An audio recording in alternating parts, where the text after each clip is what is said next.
falar de mim na Umbanda, falar de como eu comecei, falar de como foi esse sonho maluco de ter a nossa própria casa.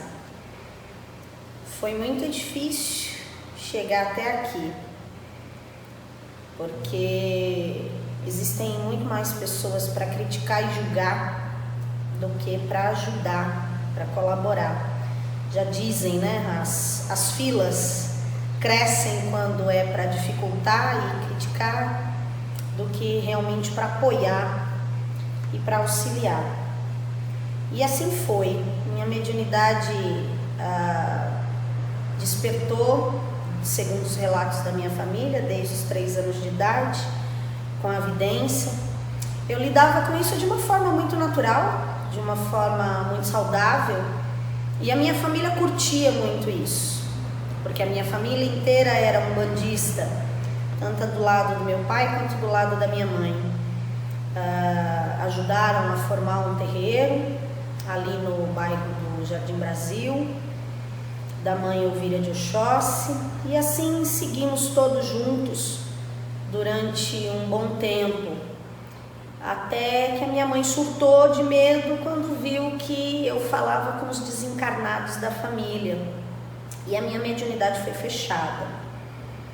E ela voltou a despertar quando eu tinha por volta de 14 ou 15 anos, e aí isso já me causou medo, porque eu tive o choque de voltar a ver somente o lado ruim que a gente diz, né? Ver os espíritos obsessores, ver os espíritos sofredores e literalmente não saber o que fazer. Lidar com a paralisia do sono, lidar com os ataques espirituais. Foi dessa forma que a minha mediunidade voltou. E aí minha família já não era mais da Umbanda e eu já não tinha mais aquele apoio espiritual, e já não era tudo natural. Era tudo em torno do medo, como a maioria das pessoas. E aí eu tive que começar a procurar o meu caminho sozinha e contra a vontade da minha família, porque minha mãe já estava na igreja evangélica e meus tios todos dispersos, cada um em uma doutrina. E eu comecei a minha busca maluca, né, de como fazer, como me entender, como me encaixar. E aí foi pulando de galho em galho, estudando aqui, tentando ali, né, fazendo uma prática aqui, outra ali, lendo um livro aqui, lendo um livro ali, até que me casei com o pai Marcos e fomos trabalhar em um terreiro, um centro kardecista, o centro kardecista da Mãe Maria e Dr. André Monteiro, onde ficamos vários anos lá trabalhando, e aonde eu aprendi o amor, a prática da caridade, onde aprendi a humildade de um trabalho, aonde aprendi a ouvir a palavra dos mais velhos com uma riqueza de conteúdo assim, para estruturar mais do que uma vida, mas uma história, né, que perdurasse. E fizemos grandes amigos, inesquecíveis, laços que não se desfazem. E ali eu tive uma estrutura muito grande. Foi ali que eu comecei a entender algumas das minhas entidades. Comecei a trabalhar com o meu Eri Pedrinho, comecei a trabalhar com uma freira chamada Irmã Valquíria, digo que é o meu anjo guardião, e começamos a conhecer algumas das minhas entidades, até que chegou a hora de seguir meu rumo, através do Caboclo Sete Flechas, e visitando um templo de colegas conhecidos, ele se manifestou e disse que durante algum tempo, no dito popular, né, ele estava amarrado e que ele queria uma guia e que ele queria alguns elementos de trabalho de muita simplicidade e que ele queria a casa dele. Aí entramos em choque. Como assim, o senhor quer a sua casa? E aí ele começou a dar as instruções e eu apavorada, porque além de não ter dinheiro, né, para levantar uma casa, né, não estamos falando aí de paredes, estamos falando de estrutura, né? Estrutura emocional, estrutura espiritual. Eu falei, imagina, esse caboclo tá maluco, né? Maluca era eu, enfim. E esse caboclo, que é o Senhor da minha vida, foi ditando tudo o que precisava ser feito, tudo que precisava ser estruturado. Precisamos de um vaso assim, precisamos de uma firmeza assada, precisa pôr debaixo da terra tal coisa. E foi dando as fundamentações da maneira dele, foi pedindo os elementos essenciais. Meu primeiro congá tinha uma imagem de Iemanjá, porque cá sou eu, filha de Iemanjá, e uma pombinha do Espírito Santo, era tudo que tinha no meu congá. Meu primeiro turíbulo era uma lata de Nescau furada com prego, e a gente balançava ela com uma correntinha de vaso de planta. E assim começamos. E eu morria de medo até de fazer defumação, morria de medo de me queimar, de como fazer. E pela minha vida espiritual passaram pessoas maravilhosas, né? E foi aí que um grande amigo meu, uma pessoa que eu sou apaixonada e levo no meu coração assim para sempre, é um amigo, irmão chamado Rodrigo Martins, lá de Santa Isabel, uma pessoa muito querida, que me deu a primeira parte, né, da minha estrutura. Não, irmã, é assim, assado que faz, eu vou te ajudar, eu sei encantar os pontos. E eu falei, vamos lá, né, vamos deixar fluir o que esse pai sete flechas está me pedindo para ver onde vai dar. E aí começaram as críticas, né, começaram como que ela vai abrir uma casa, isso e aquilo, e as entidades foram fazendo a coisa criar forma.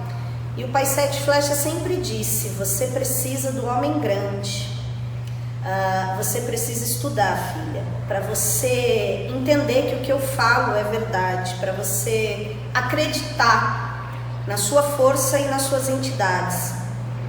Até que cheguei em Rubens Saracena, onde esse pai me deu uma estrutura, uma magnitude dinâmica do que é Umbanda excepcional. Era um homem de muita simplicidade, de uma humildade, mas de um conteúdo infinito, uma forma incrível de falar da Umbanda, né? Eu ficaria horas ouvindo ele falar, porque os olhos dele brilhavam o amor que ele tinha pela Umbanda, né? E ele tinha um jeito muito simples, dava aula fumando cigarro, dava aula contando piada, mas em cada palavra dele você sentia o amor pela Umbanda. E particularmente para mim foi uma magia muito grande fazer o sacerdócio com ele, estudar alguns cursos que eu tive a oportunidade de fazer com esse grande pai e mestre, porque ele falava da vivência dele, ele falava de uma forma muito natural, muito simples e ao mesmo tempo muito técnica, né? Ele passava as informações e conforme as pessoas chegavam até ele, quando ele percebia que a coisa não era fútil, quando não vinham com ideias de sonho, de a minha vizinha me xingou, eu recebi uma demanda porque o ovo estragou na geladeira, coisas ridículas que a gente recebe como pergunta todos os dias, né? Quando o assunto era sério com ele, ele passava muitas coisas para quem realmente estava ali para receber conteúdo, né? E ele me passou coisas muito valiosas que eu guardo até hoje e que tenho como minha defesa. E assim a gente segue a vida. Ele me passou não só o conteúdo do curso, mas como me deu particularmente muitas coisas em minha defesa. E em muitas aulas dele, eu terminei a aula chorando. Chorar literalmente, porque parte da fundamentação que ele dava, parte das firmezas que ele estava ensinando em determinadas aulas, eram coisas que o meu caboclo já tinha mandado eu fazer, eram coisas que eu já tinha feito porque o Exu Tiriri já tinha pedido. Então eu via que realmente aquilo que ninguém acreditava era o certo. Eu tinha a prova ali de alguém que sabia muito mais do que eu, porque Pai Rubens tem uma extensão muito grande espiritual, não só do que ele recebeu de cima, mas das pessoas com quem ele trabalhou, né? Com o Pai Ronaldo Linares, com outros pais que cruzaram o caminho dele, fizeram história, né? E fizeram parte de todo o conhecimento dele. Então eu fui vendo que tudo que os meus guias tinham passado realmente era a prática da Umbanda, era o exercício do amor e da caridade, e era realmente uma firmeza de terreiro. Então me deu a certeza de que nada estava errado, que a única coisa que estava errada era o julgamento das pessoas. E o Pai Sete Flechas nunca mentiu para mim. Em nenhum momento ele disse que seria fácil, em nenhum momento ele disse que seria legal, em nenhum momento ele disse: filha, vai acontecer um milagre. Ele sempre me disse: tudo será muito difícil, teremos o necessário para sobreviver. Aparecerão pessoas que auxiliarão e aparecerão muito mais pessoas para tentar derrubar. E assim foram se passando os anos. Vieram estudos, eu fui buscar complemento do meu conhecimento com grandes mentes pensantes, né, na Umbanda. Aprendi com muitos sacerdotes, tenho aí respeito a muitos deles até hoje. Mantenho respeito pelo conhecimento que recebi, mas eternalizo o respeito a quem se mantém com o mesmo caráter, com a mesma postura. Não respeito quem gospe no prato que comeu. Não respeito e não sigo as pessoas que denigrem aquilo que já viveu um dia. A Umbanda que eu conheço, a Umbanda que eu aprendi a amar, a Umbanda que eu vivo, é aquela que respeita e aceita todas as doutrinas, toda a forma sincrética, todos os améns, todos os aleluias. É aquela que simplesmente diz que Deus está aonde teu coração se acalma. Então sigo com tudo que absorvi nos meus estudos e continuo valorizando aqueles que se apegam às suas próprias palavras ditas e não caem em contradição. Eu costumo dizer sempre para os meus alunos, para os meus filhos, para aqueles que caminham comigo, que eu amo muito a forma de doutrina com que o Pai explanava, explicava e dava-se aí a Umbanda Sagrada, porque ela não colide, ela não conflita. A forma com que ele apresentou a Umbanda de forma teórica é uma coisa onde tudo se encaixa, onde tudo se une para o bem e para o amor e para a caridade. Não é uma coisa onde medimos força, aonde uma entidade conflita com a outra ou entra em guerra em algum motivo, em algum momento. E a Umbanda, para mim, além de ser um caminho da evolução, é uma fonte de vida, porque esse caminho da evolução, cada vez que você estuda e entende como ele funciona, ela torna o seu combustível. Ela é o seu combustível, como se você fosse um carro e você está na estrada e você vai em busca da tua vida, e é ali que você ganha força e se capacita para deslanchar em busca do que você quer. É assim que eu vejo a Umbanda, é assim que ela está na minha vida, é assim como eu estou nela, é assim que eu sigo. Muitas pessoas não gostam da maneira que eu me expresso, algumas pessoas não gostam da maneira com que eu falo as verdades que eu acredito. As minhas verdades, claro que nunca serão as verdades ideais para todos, mas eu acredito numa Umbanda que salvam, mas eu acredito num umbandista que se permite se salvar. Eu não acredito numa doutrina, não posso, não quero e não vou nunca acreditar numa doutrina que salva uma pessoa que não quer ser salva. E como se diz uma pessoa que não quer ser salva? Uma pessoa que segue uma doutrina pela metade. É aquele que lê a Bíblia, alguns capítulos que lhe convém, os capítulos que consegue concluir. Os que não consegue concluir, a gente deixa para lá. E assim é na Umbanda. Então, são 7 sentidos da vida, são muitos orixás e nós precisamos de todos eles. Essa é a Mãe Fabiana na Umbanda, é assim que começou, é assim que a gente caminha, aprendendo. Entender que ninguém sabe tudo, que o que a gente acha que sabe demais, uma hora ou outra sempre será pouco, e precisamos estar em constante evolução, porque a bola do mundo gira, não para de girar. Em alguma travessa sempre estaremos fortes, em alguma travessa sempre estaremos fracos. Em alguma travessa nosso conhecimento será muito, em alguma travessa nosso conhecimento sempre será pouco. E o mais importante de estar nessa caminhada da Umbanda é você não aceitar inimigos. Algumas pessoas falam, nossa, não sei como você aguenta, não sei como você sobrevive, não sei como você ainda tá com o terreiro aberto. Tantas pessoas perguntam tantas coisas, né? É tão necessário as pessoas saber como e porquê.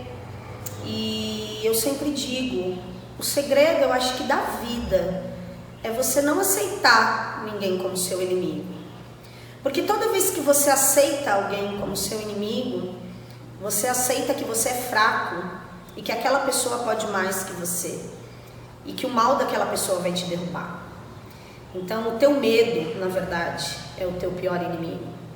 E eu sempre costumo dizer, eu não tenho medo de nada nem de ninguém, só da justiça de Xangô.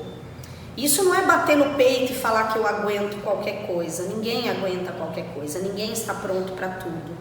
Mas eu simplesmente não aceito ninguém como inimigo. Cada um dá o que tem. E eu não tenho inimigos e não sou inimiga de ninguém. Então, o importante de tudo é você não ter o mal dentro de você e não aceitar o mal do outro. Se a pessoa me manda demanda, nos defenderemos, mas emanamos luz. É sempre assim. Nós temos uma tradição na nossa casa que não importa quem ficou, quem fala mal ou quem não fala. O que importa é que a gente sempre usa os livros de assinatura e a gente sempre emana luz para cada uma daquelas pessoas que por aqui passaram. Então, desde o nosso primeiro trabalho, desde a nossa primeira gira, desde a nossa primeira consulência, nós temos todos os livros de assinatura guardados, todos os trabalhos em que energizamos o nome da assistência, todos ali recebem a nossa oração, a nossa programação de evolução, de libertação, de purificação e de restituição que nós desejamos para nós mesmos, nós desejamos para as pessoas. É assim que buscamos trabalhar. Nossa primeira assistência é incrível, né? É tão gostoso a gente falar sobre isso, que a gente dá graças pela nossa evolução, né? Cada pedacinho da nossa evolução tem um valor, né? E o nosso primeiro centro era na lavanderia da minha casa, acho que não tinha 2 metros, 3 metros quadrados. Era um lugar muito simples, era literalmente a lavanderia da minha casa, bem pequeno. E não tínhamos dinheiro para comprar cadeiras para assistência. Pegamos madeira na beira da Fernandias, um carpete que era o carpete que a gente usava para fazer algumas apresentações, né, na noite, porque éramos musicistas. Então tínhamos uma banda e pegamos esse carpete que usávamos para trabalhar e encapamos essas madeiras e fizemos alguns bancos. E a nossa assistência cabia no máximo 10 pessoas, né? Primeira gira que nós batemos tinha 4 pessoas na assistência. E hoje já temos aí uma verdade diferenciada, né? E isso dá cada vez mais ânimo Cada vez que você vê a pessoa com brilho nos olhos agradecendo uma bênção alcançada, é o nosso combustível. O caminho da evolução está acontecendo e somos o pontifício dessa luz. Então é incrível, é mágico, é gratificante e simplesmente é Umbanda. Assim começou a minha pequena história, assim é a minha verdade. Eu sou a mãe Fabiana Monteiro, filha de Oxóssi e Iemanjá, que trará sempre alguns vídeos para vocês, para que possamos falar da Umbanda, para que possamos tirar essa imagem que muitos têm deturpada da nossa religião, trazer práticas, exercícios que funcionam no nosso dia a dia, para que possamos verdadeiramente ser o que falamos. Um beijo enorme em cada coração que assim receber a luz, que eu emano com muito carinho e axé para vocês. Até o próximo vídeo.